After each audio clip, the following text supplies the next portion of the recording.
Alhamdulillahilladzi an'amana bi ni'matil iman wal islam wa hayyana ni'am asyhadu la ilaha illallah wahdahu la syarika lahu wa arsala rasulahu bil huda wa dinil haqq liyudhhirahu 'ala dini kulli walau karihal musyrikun wa asyhadu anna Muhammadan abduhu wa rasuluhu al-mab'uts rahmatan lil alamin. Allahumma shalli wa sallim wa barik ala Muhammadin wa ala alihi wa sahbihi ajma'in, amma ba'du. Fa ya ayyuhal mu'minun usikum wa nafsi bi taqwallah faqad fazal muttaqun. Hadirin kaum muslimin, jemaah Jumat yang sama berbahagia, di hari Jumat yang sangat berbahagia ini, marilah kita kembali memanjatkan puja dan puji syukur kepada Allah Subhanahu wa Ta'ala. Kesyukuran kita bisa lihat di mana pada kesempatan berbahagia ini, alhamdulillahirabbil alamin, kita masih diberikan umur panjang dalam kehidupan kita, masih diberikan nikmat iman dan Islam, sehingga pada kesempatan berbahagia ini kita masih bisa bersama-sama berkumpul di masjid yang kita cintai ini. Tentu tidak lain adalah insyaallah melaksanakan salah satu di antara kewajiban kita sebagai seorang muslim, yakni melaksanakan salat Jumat secara berjamaah. Maka barulah jamaah Jumat yang dirahmati Allah yang sengaja di kesempatan berbahagia ini tidak melaksanakan salah satu sholat Jumat ini.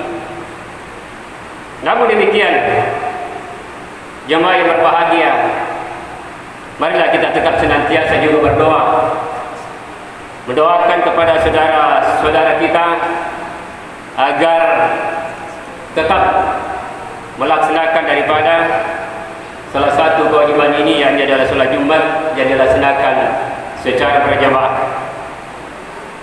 Salawat dan salam kita aturkan kepada Nabi kita Muhammad SAW.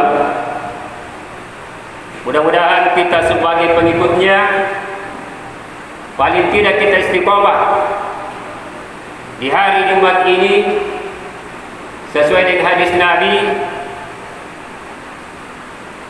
Dianjurkan di setiap hari Jumat mengucapkan salawat kepada beliau sebanyak-banyaknya atau sesuai dengan kemampuan kita di hari Jumat itu.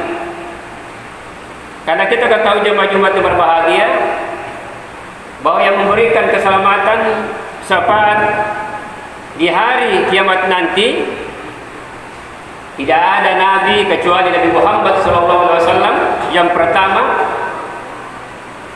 mendoakan kepada kita sekalian agar kita pertama-tama memasuki surganya Allah Subhanahu wa Ta'ala. Hadirin kaum muslimin rahimakumullah, pada kesempatan berbahagia ini izinkanlah kami membawakan sebuah khutbah Jumat yang saya beri judul menjaga kualitas ibadah sholat yang kita persembahkan kepada Allah Subhanahu wa Ta'ala dalam kehidupan kita ini. Hadirin kaum muslimin rahimakumullah, seperti halnya kita sudah ketahui bersama,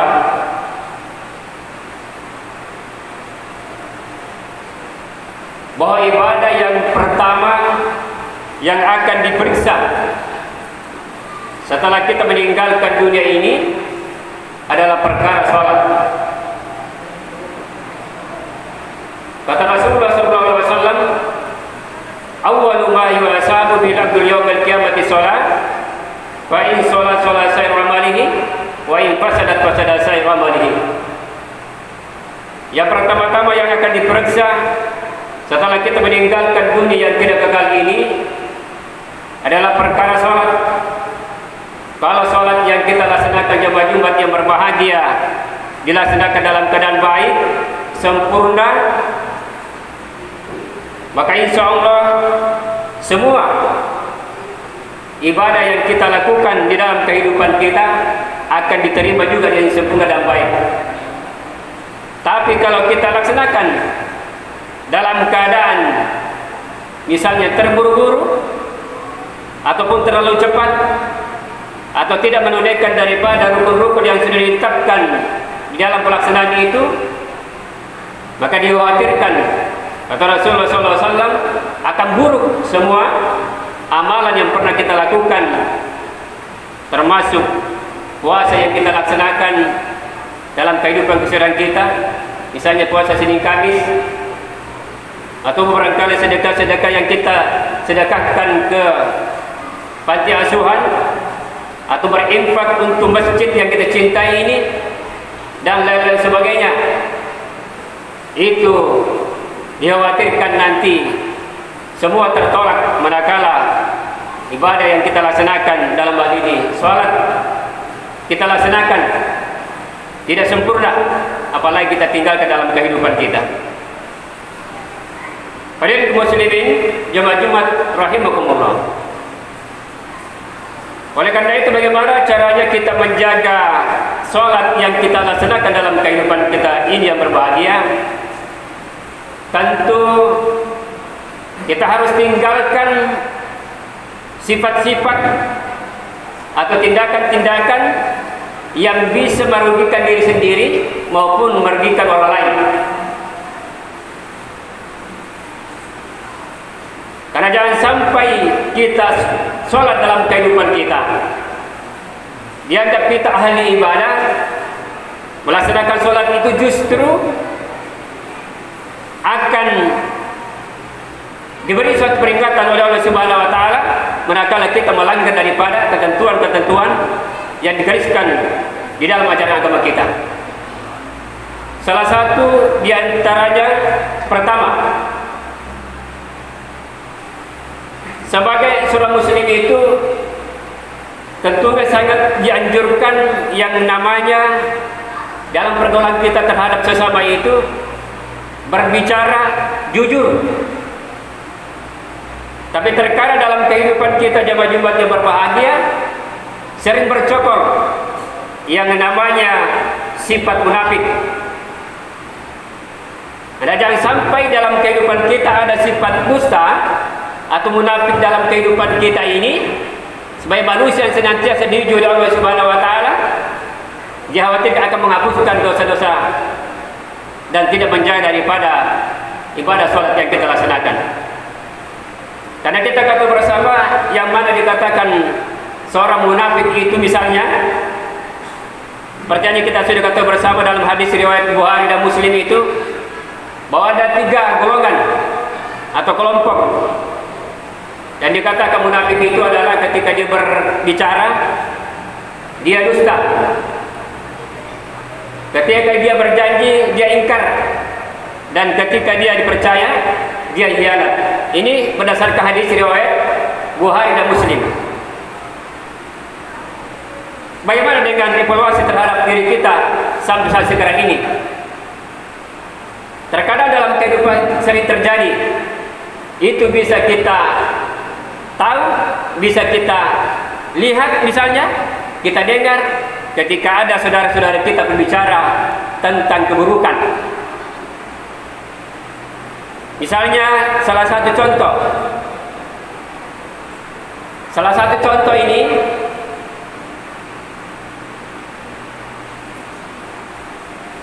kalau penjahit misalnya, tukang jahit ini banyak. Hanya salah satu contoh saja. Ini adalah pakaian saya 3 meter misalnya. Insya Allah waktunya sudah disepakati kurang lebih 3 minggu. Kesepakatan ini sudah disepakati kedua belah pihak. Setelah kita tunggu misalnya, ternyata tidak sesuai dengan waktu yang ditentukan. Mohon maaf jamaah Jumat berbahagia, tidak menyebut nama, tapi hanya salah satu contoh saja ini. Ada yang terkadang memberikan waktu 3 minggu, tapi dia selesai 2 minggu atau 1 minggu. Ada yang memberikan waktu 3 minggu, bahkan 3 tahun belum selesai. Bahkan ada 4 tahun belum selesai. Atau contoh lain misalnya, seorang pedagang misalnya, jangan sampai dalam kehidupannya berdagang itu tidak sesuai dengan ajaran Islam. Kalau dia memberikan pedagang yang baik, maka rukun daripada jual beli itu dia harus tunaikan. Misalnya salah satu contoh adalah dia nimbang gula atau beras. Kalau memang dia 1 kilo di situ, dia tetapkan 1 kilo. Jangan sampai dia kurangi. Kalau dia tambah untuk sedekah tidak menjadi masalah. Dan lain-lain sebagainya. Ini adalah merupakan bagian daripada sikap yang seharusnya kita tinggalkan di dalam kehidupan kita, agar ibadah pelaksanaan sholat betul-betul kualitasnya baik. Sebagaimana yang dijelaskan tadi tentang hadis itu, bahwa semua amal ibadah itu tertopang dengan sholat. Untuk menjaga kebenaran daripada ini, maka kita selalu berdoa kepada Allah Subhanahu wa taala, jangan sampai menginap bercokol yang namanya sifat-sifat munafik ini. Berikut yang kedua jamaah Jumat berbahagia adalah terkadang sebagai manusia biasa juga itu, apakah dalam diri kita ataupun barangkali orang lain pernah kita dengar, ada yang namanya minum minuman keras atau khamar. Minuman keras ini juga ya dalam kehidupan kita sering juga terjadi. Nah, khamar ini adalah termasuk bagian daripada dilarang oleh Allah Subhanahu wa taala. Bahkan diancam dalam suatu hadis itu tidak akan diterima salatnya kurang lebih 40 hari menurut hadis yang diriwayatkan oleh Abdullah bin Amr. Rasulullah SAW bersabda bahwa siapa yang senantiasa mencoba-coba sengaja mendekati apalagi melaksanakan yang namanya minum minuman keras ini, maka tidak diterima sholatnya selama 40 hari. Karena dampaknya Jumatnya berbahagia ada. Salah satu minuman keras itu adalah contohnya, saya pernah lihat di poso itu yang namanya cap tikus. Ada teman saya itu mencoba-coba kurang lebih 3 gelas. Ternyata penyaringannya itu luar biasa. Menyaring sama dengan meneteskan keringat, baru muncul satu tetes sampai dengan sebanyak-banyaknya itu. Itu dia minum di daerah Poso itu. Apa yang terjadi jemaah Jumat yang berbahagia? Karena judulnya cap tikus, dia lari sama dengan tikus. Masya Allah. Ini juga termasuk daripada bagian daripada minuman keras, termasuk juga air. Kalau kita minum dalam keadaan banyak, tidak terkontrol, kita juga bisa mabuk karenanya. Ini juga diancam dalam hadis ini. Jangan sampai kita tidak meninggalkannya menjadi suatu kebiasaan. Dikhawatirkan Allah Subhanahu wa taala mencampakkan kita di hari kiamat nanti diberikan suatu air yang sangat panas. Jemaah Jumat yang dirahmati Allah Subhanahu wa taala, berikut sifat-sifat yang harus kita hindari untuk menjaga ibadah kita kepada Allah Subhanahu wa taala. Jangan sampai bercokol juga yang namanya masih percaya yang namanya dukun atau ramalan di dalam kehidupan kita ini. Sesungguhnya jemaah Jumat yang berbahagia, kalau demikian keyakinan kita, maka kita juga termasuk diancam dalam hadis riwayat Muslim, tidak akan diterima salatnya selama 40 malam. Penjelasan hadis ini, selama 40 malam. Sesungguhnya Allah Subhanahu wa taala yang mengetahui yang tersembunyi. Tapi manakala kita mendatangi dukun secara sengaja dan tidak pernah kita mempercayakan kepada Allah Subhanahu wa taala bahwa semua itu adalah kuasanya Allah Subhanahu wa taala, maka keyakinan kita lari dan menyebabkan kita musyrik atau syirik di hadapan Allah Subhanahu wa taala. Dalam surah An-Nisa ayat 48, innallaha la yaghfiru an yushraka bihi wa yaghfiru ma duna dzalik. Allah tidak akan mengampuni dosa syirik, tapi Dia mengampuni bagaimanapun dosa yang kita laksanakan. Allah mengampuninya kecuali dosa syirik. Tidak ada ampunan Allah Subhanahu wa taala. Hadirin kaum muslimin, ini adalah merupakan daripada sikap yang tertinggi ini. Jangan sampai dalam kehidupan kita bercokol yang namanya mendatangi dukun atau dan lain sebagainya yang menyebabkan kita syirik, sehingga kita tidak mengesahkan Allah Subhanahu wa taala, padahal kita di setiap 5 kali sehari semalam kita melaksanakan sholat. Hadirin kaum muslimin, jamaah Jumat rahimakumullah. Kemudian berikut adalah jangan sampai dalam kehidupan kita ibadah yang kita laksanakan hilang kualitasnya, maka kita harus mempertahankan diri, menghindari atau senantiasa memperhatikan saudara-saudara kita yang tidak mampu di lingkungan keluarga kita. Lingkungan keluarga di sini ada yang mengatakan 1 sampai 40 rumah. Tapi yang jelas di sini adalah bagaimana pada hakikatnya itu bisa mampu memperhatikan daripada saudara-saudara kita yang tidak mampu. Kita berikan sedekah, kita berikan makanan dan lain sebagainya. Karena Allah dalam hadis dijelaskan itu bahwa di hari kiamat nanti jangan sampai kita termasuk golongan orang-orang yang merugi di hadapan Allah Subhanahu wa taala, atau kita bangkrut di hadapan Allah Subhanahu wa taala. Sebagaimana yang sejarah yang dijelaskan beberapa hadis, ketika sahabat sementara duduk bersama-sama, tiba-tiba Rasulullah bertanya kepada sahabatnya, "Atadaruna manil muflis?" Tahukah kalian siapa orang yang bangkrut itu? Siapa orang yang merugi atau yang tidak beruntung?